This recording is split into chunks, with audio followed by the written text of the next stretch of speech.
L'histoire se déroule dans une famille où les relations sont marquées par des tensions, des attentes familiales et des conflits personnels.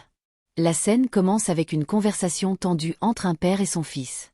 Le père lui reproche de ne pas prendre sa vie en main et d'être trop passif. Il lui dit qu'il veut ce qu'il y a de mieux pour lui, mais il semble que ses attentes sont irréalistes.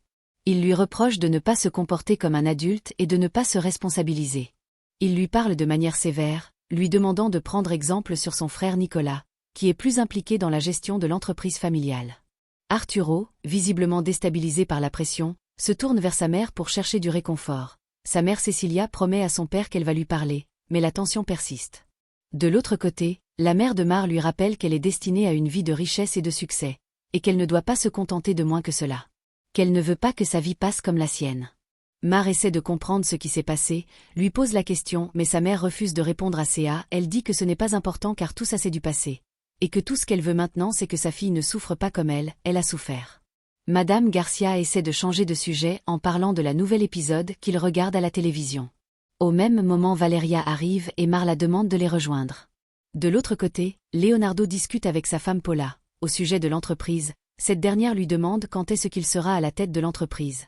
Nicolas lui répond qu'il est déjà le bras droit de son père et qu'elle n'a pas à s'inquiéter. Mais Paula n'est pas de cet avis et trouve que cela ne suffit pas.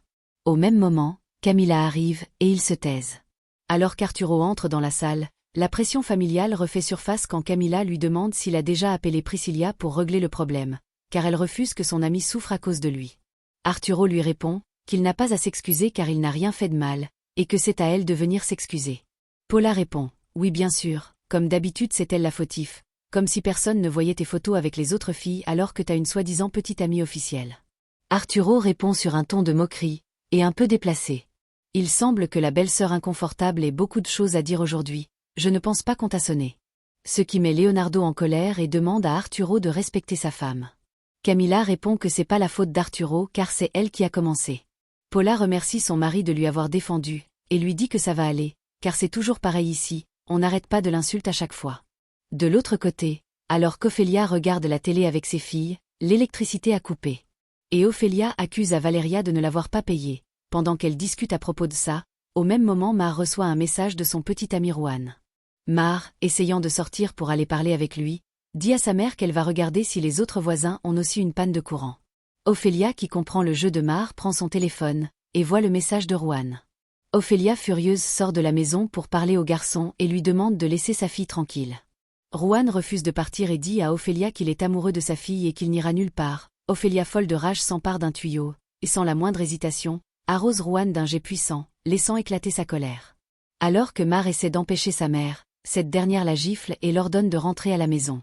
De l'autre côté, la conversation se poursuit avec des disputes sur des sujets comme les finances et la gestion de la maison.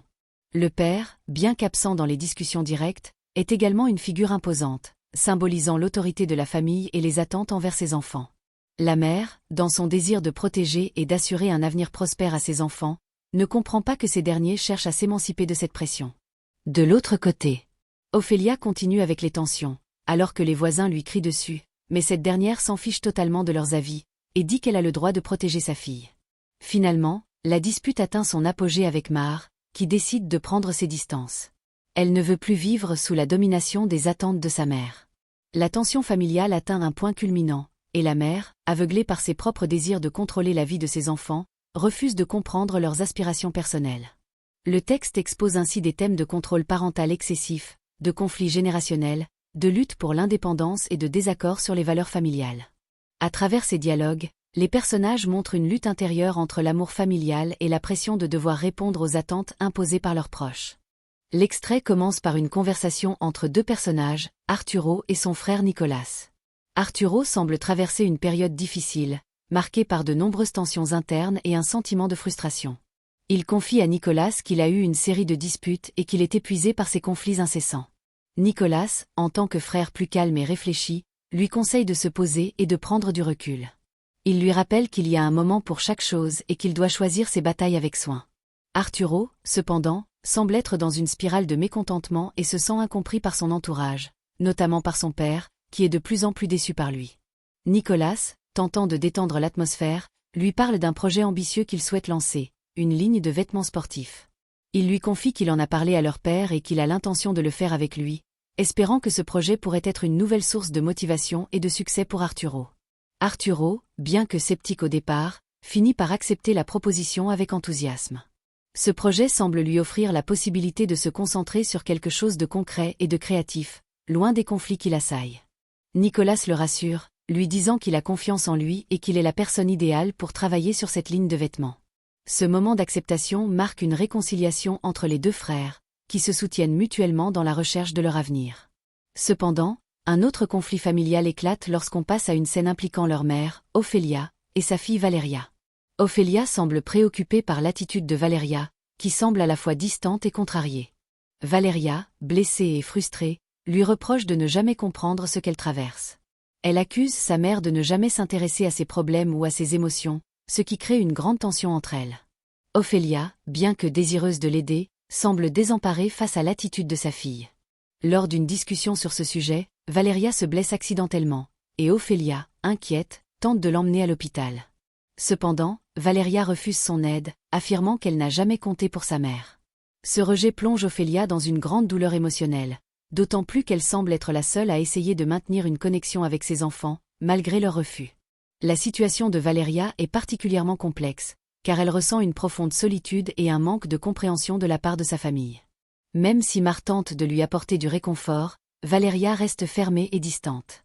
Il est évident que les relations familiales sont tendues, et chaque personnage semble lutter avec ses propres frustrations et blessures émotionnelles.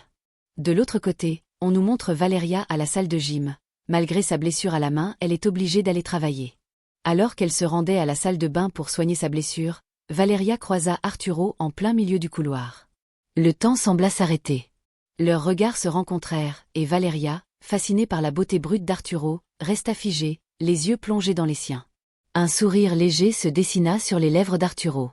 Sans un mot, il s'approcha, prit doucement sa main et murmura « Laisse-moi t'aider ». Le silence était presque palpable tandis qu'il désinfectait sa blessure avec une délicatesse inattendue, ses doigts effleurant sa peau. Valeria sentit son cœur s'emballer, partagé entre la douleur de la plaie et la chaleur que cet homme faisait naître en elle. « Je pourrais t'emmener à l'hôpital, si tu veux », proposa-t-il d'une voix grave, son souffle caressant son visage. Valeria secoua doucement la tête, un sourire timide aux lèvres. « Merci, Arturo, mais ce n'est pas nécessaire. Je vais bien. » Elle se détourna, le laissant là, une pointe de regret dans le cœur. Arturo la regarda partir, le parfum de sa présence flottant encore dans l'air, et se surprit à espérer qu'ils se croiseraient à nouveau.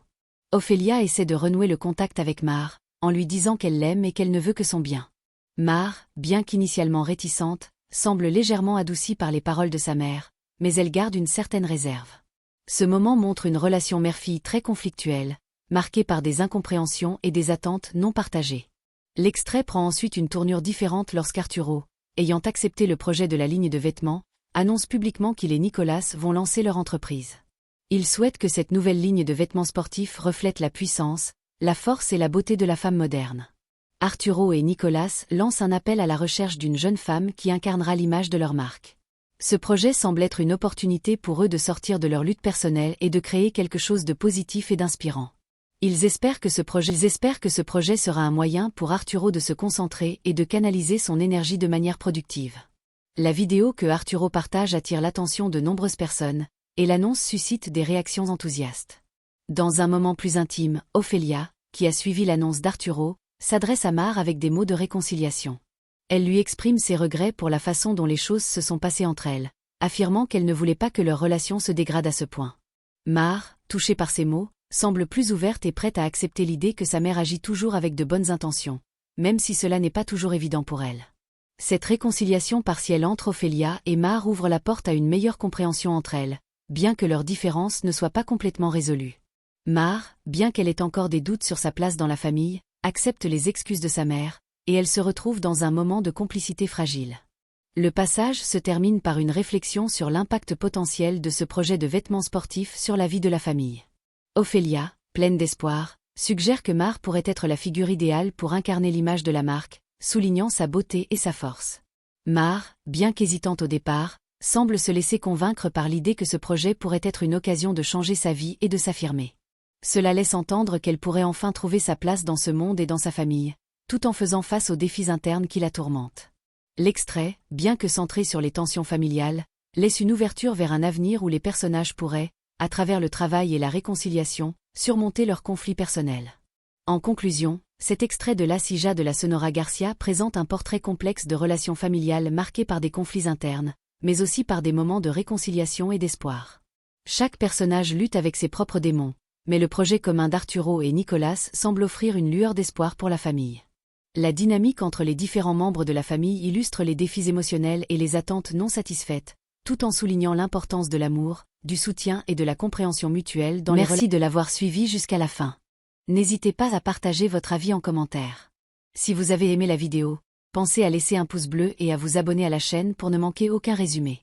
À très bientôt pour de nouvelles aventures sur Steffi T.